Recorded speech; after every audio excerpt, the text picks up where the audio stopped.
पहली बड़ी खबर, कांग्रेस ने पीएम मोदी के भाषण की तुलना रावण के अहंकार से क्यों की? क्या कांग्रेस ने चुनाव से पहले फिर बड़ी गलती कर दी है? दूसरी खबर, आज पीएम मोदी संसद में 24 अलग अलग धर्मगुरुओं से क्यों मिले? संसद से मानवता का संदेश देने वाली तस्वीर दिखाएंगे। तीसरी खबर, महाराष्ट्र से यूपी तक कितने भड़काऊ भाईजान हैं? ज्ञानवापी के नाम पर शहर शहर किसने नफरत की दुकान खोली? चौथी खबर, एक साध्वी की जीवित समाधि का सच क्या है? यह आस्था है या विज्ञान? हैरान करने वाला खुलासा। पांचवी खबर, उद्धव ठाकरे ने पीएम मोदी के लिए क्यों कहा कि आपने मुझे दूर कर दिया? क्या नीतीश की तरह वो भी पलटी मारने वाले? इन सभी खबरों के साथ शुरुआत कर रहे हैं आज प्रधानमंत्री मोदी ने जो लोकसभा में कहा। प्रधानमंत्री मोदी ने आज लोकसभा में भाषण दिया। राष्ट्रपति के अभिभाषण पर बहस हुई और आज वक्त था प्रधानमंत्री के जवाब का। प्रधानमंत्री मोदी का अंदाज कटाक्ष से भरा था। निशाने पर कांग्रेस थी।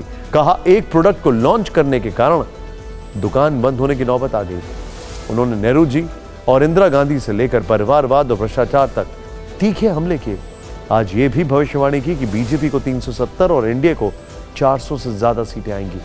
पूरी खबर से पहले ये रिपोर्ट देखें।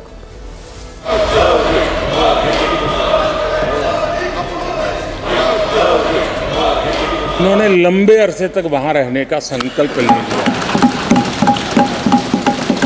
लाल किले से भारत के प्रथम प्रधानमंत्री ने जो कहा था वो पढ़ रहा हूं, नेहरू जी ने। ये तरीका गलत है, यह हमें मर्यादा बना के रखना पड़ेगा। प्लीज बैठे बैठे कोई टिप्पणी नहीं करेगा। Please please please.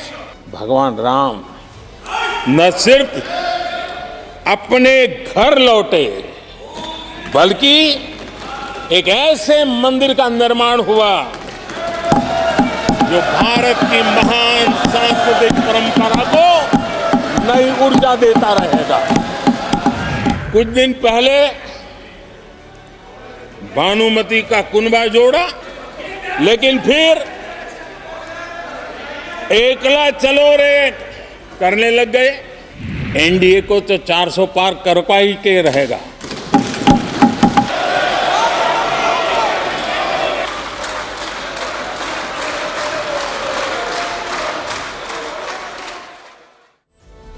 प्रधानमंत्री के भाषण के बाद कांग्रेस ने फिर वो कर दिया जिसका फायदा बीजेपी उठाती रही है। कांग्रेस के गौरव गोगोई ने पीएम मोदी की तुलना रावण से कर दी।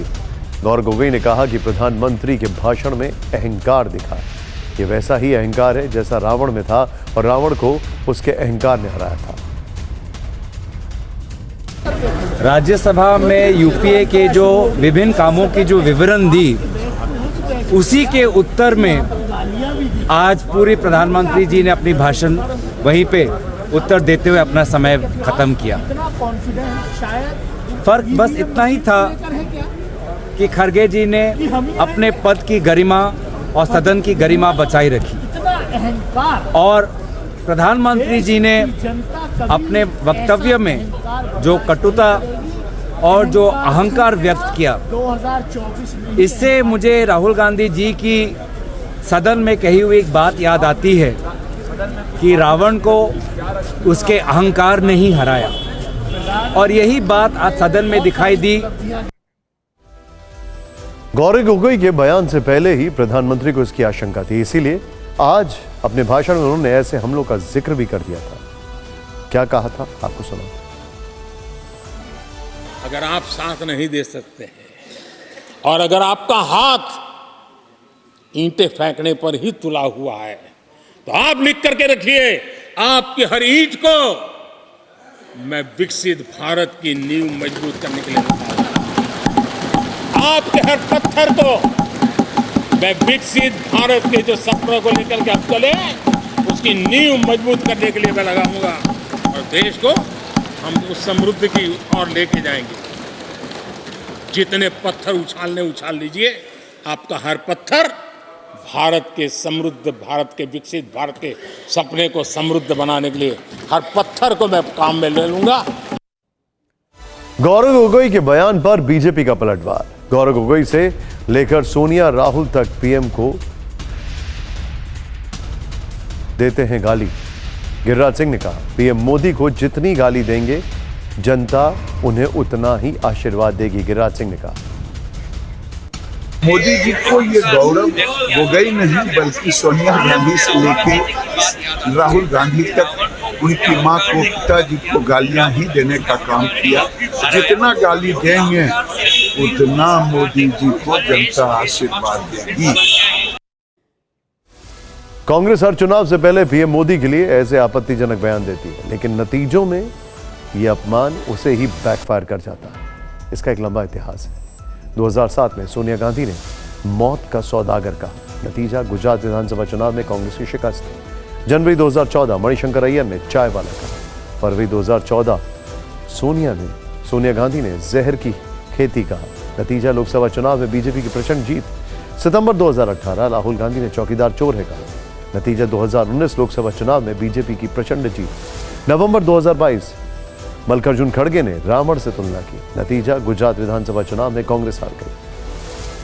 वैसे लोकसभा में आज पीएम मोदी ने पूरे 98 मिनट तक भाषण दिया, यानी 1 घंटा 38 मिनट तक वो अपने सरकार की उपलब्धियां गिनाते रहे। राम मंदिर से लेकर तीसरी अर्थव्यवस्था पर बात करते रहे और विपक्ष खासकर कांग्रेस पर हमलावर रहे। इस दौरान उन्होंने पहले प्रधानमंत्री पंडित जवाहरलाल नेहरू जी का 1959 में लाल किले से दिए गए एक भाषण का जिक्र किया। कहा कि नेहरू जी ने उस समय कहा था कि भारतीय कम काम करते हैं जबकि अमेरिका, चीन, जापान वाले ज्यादा। पीएम मोदी का नेहरू जी पर यह तंज सुनिए। प्रधानमंत्री नेहरू ने जो कहा था वो मैं जरा पढ़ता हूं। हिंदुस्तान में काफी मेहनत करने की आदत आम तौर से नहीं है। हम इतना काम नहीं करते जितना कि यूरोप वाले या जापान वाले या चीन वाले या रूस वाले या अमेरिका वाले करते हैं। ये नेहरू जी लाल किले से बोल रहे हैं। ये न समझिए कि वह कौमें कोई जादू से खुशहाल हो गई। वो मेहनत से हुई है और अक्ल से हुई है। ये उनको सर्टिफिकेट दे रहे हैं, भारत के लोगों को नीचा दिखा रहे हैं। नेहरू जी ने शब्दशः क्या कहा था, हमारी टीम ने इस पर इतिहास से जुड़ी कुछ रिसर्च की, तो इस दौरान हमें उनका ये 64 साल पुराना बयान मिला और इसमें नेहरू जी भारतीयों की तुलना अमेरिका, चीन, जापान, रूस के लोगों से करते पाए गए। हिंदुस्तान में काफी मेहनत करने की आदत आमतौर से नहीं हुई। हमारा कसूर नहीं, आदतें ऐसी पड़ जाती हैं वाकयात से। लेकिन बात यह है कि हम उतना काम नहीं करते जितना कि यूरोप वाले या जापान वाले या चीन वाले या रूस वाले कहीं करते या अमेरिका वाले। ये न समझिए कि वो कौमें खुशहाल हो गई कोई जादू से, मेहनत से हुई है और अकल से हुई है। तो हम भी मेहनत और अकल से बढ़ सकते हैं, कोई और चारा नहीं।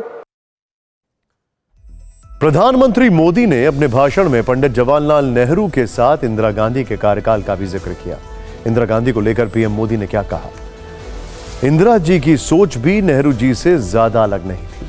उन्होंने लाल किले से कहा था, दुर्भाग्यवश हमारी आदत यह है कि जब कोई शुभ काम पूरा होने को होता है तो हम आत्मसंतुष्टि की भावना से ग्रस्त हो जाते हैं और जब कोई कठिनाई आ जाती है तो हम नाउम्मीद हो जाते हैं।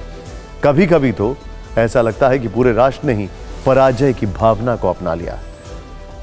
तो नेहरू जी से लेकर इंदिरा गांधी तक आज पीएम मोदी ने कांग्रेस को उसका इतिहास याद दिला दिया। पीएम मोदी जब बोल रहे थे तो विपक्षी खेमे से बार बार बीजेपी पर परिवारवाद के आरोप लगाए जा रहे थे। प्रधानमंत्री के संबोधन में बाधा पहुंचाने की कोशिश हो रही थी। इस पर पीएम मोदी थोड़ा नाराज हुए और उन्होंने अपना संबोधन बीच में रोकते हुए परिवारवाद की परिभाषा बताई। विपक्ष पर हमला करते हुए कहा कि राजनाथ सिंह और अमित शाह को परिवारवाद से जोड़ना ठीक नहीं। हम किस परिवारवाद की चर्चा करते हैं? अगर किसी परिवार में अपने बलबूते पर जन समर्थन से एक से अधिक अनेक लोग अगर राजनीतिक क्षेत्र में भी प्रगति करते हैं, उसको हमने कभी परिवारवाद नहीं कहा है। हम परिवारवाद की चर्चा वो करते हैं जो पार्टी परिवार चलाता है, जो पार्टी परिवार के लोगों को प्राथमिकता देती है, जो पार्टी के सारे निर्णय परिवार के लोग ही करते हैं, वो परिवारवाद है। न राजनाथ जी की कोई पॉलिटिकल पार्टी है, न अमित शाह की कोई पॉलिटिकल पार्टी है। और इसलिए जहां एक परिवार को पार्टियां लिखी जाती हैं, वो लोकतंत्र में उचित नहीं है। आज पीएम मोदी ने लोकसभा चुनाव पर बड़ी गारंटी दे दी है। कहा कि वो कभी आंकड़ों के चक्कर में नहीं पड़ते हैं, लेकिन माहौल ऐसा है कि इस बार बीजेपी 370 और एनडीए की 400 सीटें आएंगी। भगवान राम न सिर्फ अपने घर लौटे, बल्कि एक ऐसे मंदिर का निर्माण हुआ जो भारत की महान सांस्कृतिक परंपरा को नई ऊर्जा देता रहेगा। और आदरणीय अध्यक्ष जी,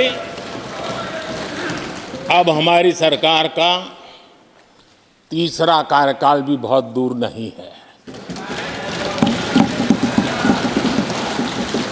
ज्यादा से ज्यादा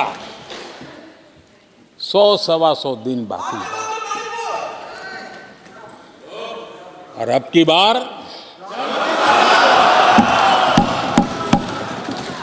पूरा देश कह रहा है, अब की बार खड़गे जी भी कह रहे हैं। लेकिन अध्यक्ष जी, मैं आमतौर पर ये आंकड़े के चक्कर में नहीं पड़ता हूं, लेकिन मैं देख रहा हूं देश का मिजाज एनडीए को तो 400 पार करवा ही के रहेगा, लेकिन भारतीय जनता पार्टी को 370 सीट अवश्य देगा। बीजेपी को 370 सीट और एनडीए को 400 पार